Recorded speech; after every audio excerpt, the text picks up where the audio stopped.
খাবার শেষে যারা আঙ্গুল চেটে খান, তিনটা উপকার আপনার শরীরে হয়, হয়তো আপনি জানেনও না এটার মাধ্যমে কি উপকার আপনি পান। এবং মেডিকেল সায়েন্স আশ্চর্য কয়েকটা গবেষণা এখানে বের করে নিয়ে এসেছে। এবং আল্লাহর হাবিবের একটা সুস্পষ্ট হাদিস রয়েছে মুসলিম শরীফের 2031 নম্বর হাদিস। রসুলের আমলের সাথে এই বৈজ্ঞানিক গবেষণা, এটা পুরা অবাক করে দেওয়ার মতো। আল্লাহর হাবিব সাল্লাল্লাহু আলাইহি সাল্লাম কি করতেন, সাহাবা একরাম বর্ণনা করেছেন।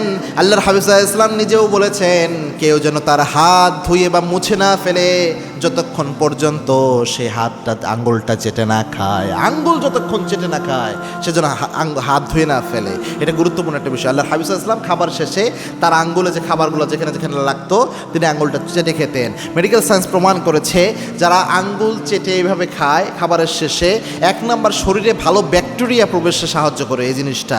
কেননা ক্ষুদ্র উপকারী ব্যাকটেরিয়া যেগুলো রয়েছে এগুলো আপনার ইমিউনিটি সিস্টেমকে ডেভেলপ করে এবং আপনার ইমিউন সিস্টেম এটার মাধ্যমে প্রশিক্ষিত হয় এটার মাধ্যমে। এবং কি আপনার এটা প্রশিক্ষিত হওয়ার মাধ্যমে এই যে অতি সংবেদনশীলতা রয়েছে, যেমন আপনার অ্যালার্জির সমস্যা যাদের রয়েছে, এই অ্যালার্জির সমস্যার অনেকটাই সমাধান হয়ে যায় এই যাদের আঙ্গুল চেটে খাওয়ার অভ্যাস রয়েছে। কারণ আপনার শরীরের যে ইমিউন সিস্টেম রয়েছে এইভাবেই প্রশিক্ষিত হয় এটার মাধ্যমে, যে সংবেদনশীলতা অনেকটা কমিয়ে দেয় এটার মাধ্যমে এবং শক্তি যোগায় একটা শরীরে। 2 নম্বর হচ্ছে আপনার হজমে এনজাইম সক্রিয় থাকে, এর মাধ্যমে আপনার মুখের লালাতে যে এনজাইম থাকে এটা আপনার খাবার ভাঙার কাজ করে, যার কারণে আপনার সহজেই খাবার হজম হয়ে যায়। আর সহজে যখন খাবার হজম হয় আপনার গ্যাস্ট্রিকের সমস্যা হয় না, আলসারের সমস্যা হওয়ার থেকে শরীরে যায় না।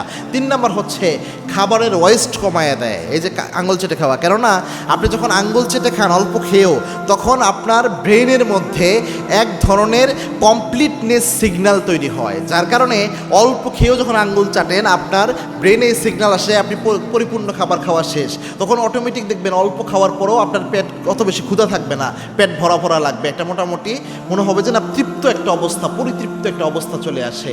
এটার মাধ্যমে আপনার যে অতিরিক্ত ওজন বেড়ে যায়, যেহেতু বেশি খেলে অতিরিক্ত ওজন বাড়ার কারণে আবার হার্টের রোগ হয়, হাই প্রেশার থাকে, অনেক সমস্যা হয়, এরকম হাজার রোগ থেকে আপনি বেঁচে যান শুধুমাত্র এই অভ্যাসটা থাকার কারণে।